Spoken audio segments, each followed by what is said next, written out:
pergunta recorrente nas conversas que eu tenho com as pessoas, Alcenir.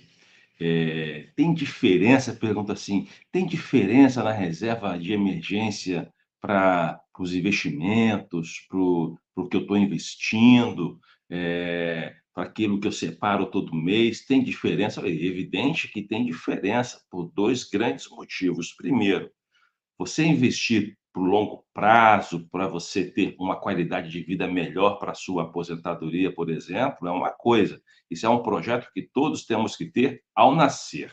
Então, tem um filho, nasceu o filho ou a filha, já programa aí um dinheirinho todo mês para que ele tenha esse recurso, tome consciência disso quando vai crescendo, você ensinando ele a juntar recursos, a investir, para que ele tenha uma vida melhor quando se aposentar, porque poucos vão se aposentar com pouco de dignidade ou quase nenhuma, na verdade, porque o INSS não vai suportar, porque nós temos uma baixa na taxa de natalidade e é preocupante a situação do Brasil.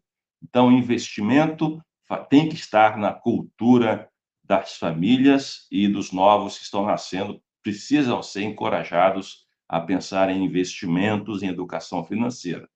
A reserva de emergência, o nome já diz, é uma reserva de emergência. E ela tem algum número específico, um valor específico? Tem, sim.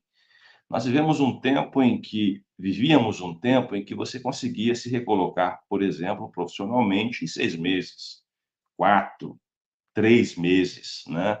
Agora, isso pode demorar 12 a 18 meses. Tem casos aí que a gente tem acompanhado de gente que se recolocou com 2 anos depois, ficou 2 anos parado, fazendo uma coisinha aqui, outra coisinha ali. E como é que ela fica esse tempo parado? Através de uma reserva financeira que ela faz ao longo da sua vida profissional. É um percentual que ela guarda para poder dar conta desse tempo difícil que venha pela frente e todos vamos enfrentar. Nós não podemos fugir disso. Todos nós vamos ter doença, ou nossa, ou das famílias, ou dos familiares nossos. Todos nós vamos ter gastos emergenciais em casa, um cano estourou, o circuito de eletricidade pifou, vamos precisar comprar uma geladeira nova de então, vamos ter gastos emergenciais em casa e vamos ter também problemas de saúde e vamos ter também problemas de desemprego. Exatamente, então isso vai acontecer com todos. Então, para que a gente se blinde um pouco desses possíveis acontecimentos, que são bem reais, a gente cria uma reserva de emergência de 6 a 12, aqueles que podem 18 e por aí vai de reserva. E 12, 6 a 12 o quê, Marcos? 6 a 12 salários que você ganha por mês. Então veja que é um trabalho difícil, por quê? Se você juntar 8% do seu salário na poupança, por exemplo, todo mês, colocar 8% do seu salário lá, no final de um ano você vai ter um salário. Então você veja que precisa ser construído isso ao longo de um período bom de vida financeira. Evidentemente, nós temos um negócio chamado juros sobre juros, que isso reduz, abrevia o prazo. Mas se você pensa em juntar 6, você faz isso em 5 anos. Você consegue juntar, se for tirando os 8% todo mês aí do seu salário, mas pode ser acelerado.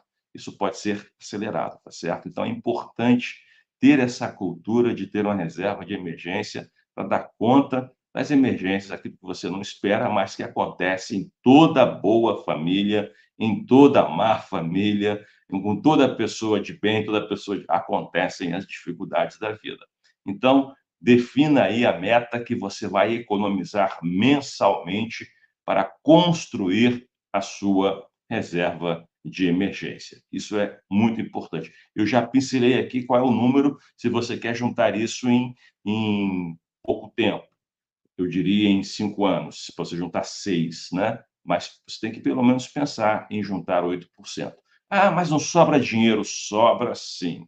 O Brasil é um dos líderes mundial em tudo. O Brasil é líder mundial em consumo de, por exemplo, refrigerante. O Brasil é um líder mundial em desperdício. Então, vamos ficar só no desperdício. A gente desperdiça muita coisa em casa. Você acha que não, mas sim. Luz acesa, sem necessidade, comida que vai para o lixo, e assim vai. A gente vai desperdiçando, não percebe, e quando chega no final do mês, foi 30% de coisa que você trabalhou tanto foi para o lixo. Então, trabalhe e estabeleça uma meta para você, todo mês, separar para investir para a sua reserva de emergência. E uma coisa interessante, automatize isso, faça com que isso seja automático dentro da sua própria conta bancária. Você programa lá para transferir, por exemplo, R$ 200, R$ 100, R$ 50 para uma aplicação X, uma aplicação que busque pelo menos rentabilidade próxima de 100% do CDI, tá certo? Um bom fundo de renda fixa ou então o próprio CDB, você vai destinar mensalmente para isso, porque renda, para que renda 100% do CDI, assim você vai ter mais juros entrando na sua conta. Estabeleça com muita objetividade o seu orçamento, tenha muito claro o seu orçamento doméstico para que isso seja mais fácil para você e para toda a família, mas eu estou falando para você, reserva de emergência para você, então tenha noção de quanto que você ganha e quanto que você gasta. E disso tudo que você gasta, o que de fato é relevante, importante, necessário, absolutamente necessário para que você viva bem com qualidade. O que tiver fora disso, você pode, então, começar a ver que pode ser desprezado, mas isso sempre à luz de um bom orçamento. Diversifique seus investimentos. Pense que você pode ter um fundo de renda fixa, por exemplo, um CDB, investir no Tesouro Direto, que é título público, ter ações, por exemplo, que é uma fração, a menor fração de uma empresa, de boas empresas, e há no Brasil, na Bolsa, mais de 400 empresas, e quase todas elas têm um sistema de governança muito bom. Então, você pode diversificar para que você tenha esse recurso aumentado, acrescido mensalmente, e seja exponenciado. Correto? Quinto ponto, evite o uso desnecessário da reserva. Aqui, gente, é que reside toda a tragédia do ser humano, toda a tragédia daquele que está querendo investir para o futuro. Ah, os meus amigos, por exemplo, os meus amigos, um casal de amigos, ou o meu amigo ou minha amiga, eles estão viajando para Gramado. Eu até tinha um dinheirinho aqui guardado, que eu estou juntando com esforço danado, sabe, pastor? Para poder ter isso como reserva financeira. Mas já que eles vão, eu também vou com eles. Eu tenho um dinheirinho guardado mesmo, né? Perdeu o foco. Perdeu o foco. Nós não podemos perder o foco. Se você está juntando aquilo para constituir uma reserva financeira, para que você tenha um pouco mais de tranquilidade quando chegar uma doença na sua família, quando chegar o desemprego, você está com mais segurança, você não pode, porque agora a tentação bateu à sua porta, toque, toque, toque, vamos para Gramado, vamos gastar a reserva financeira. Ela não é para isso. Ela é para enfrentar o tempo de dificuldade. Isso precisa estar na mente. Há recursos que você está juntando especificamente para viver o tempo da dificuldade. E se ele não chegar, que maravilha! Vai ser desfrutado na sua aposentadoria com mais recurso. É isso. Mas ao longo desse processo que você está ativamente, está ativo profissionalmente, ou está aposentado e precisa ter mais um recurso, porque o plano de saúde vai continuar aumentando de forma cavalar, os remédios, os netos estão aí precisando de um suporte, até mesmo os filhos. Então, tem que ter uma reserva financeira. Se você tem um monte de recurso aplicado, vamos trabalhar que é 100%.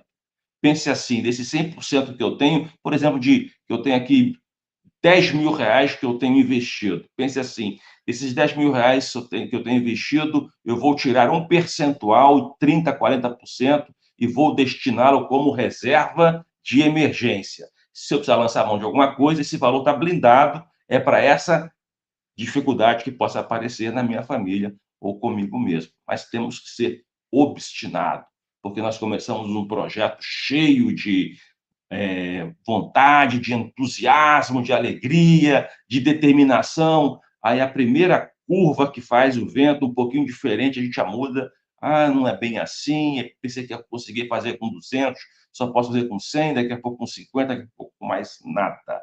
e aí você não consegue levar a cabo o seu projeto de reserva financeira, como também outros demais projetos. Então, precisamos de foco, determinação, de obediência, de saber que isso é para o seu bem, que é para o nosso bem, que é para o bem da nossa família.